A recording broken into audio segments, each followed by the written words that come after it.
মৰিছিলে 1 তাৰিখে মৰিছিল amount sanction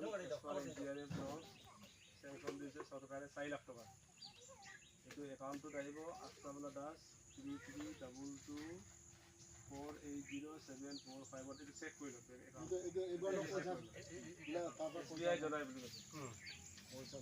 এইটো বুললৈ নাহিব 3322 নাই double 322 4807415 এইটো হ'ল আপোনাৰ একাউণ্ট নম্বৰ ঠিক আছে তো আপনার নামে আছে এটা আপনার নামে আসবে এটা স্যার আজি এনেকা আছিল মানে সিএসপি হয় যে এটা বলে 4 লাখ টাকা বলে লোক নলয় এখানে ব্যাংকত আপনি কই গল ডাঙৰ কৰিলো এটা ডাঙৰ কৰি ললে সিগনেচাৰ দিব লাগে এটা কৰি ভালে এইটো আপোনালোকে ঘৰৰ ৰাখি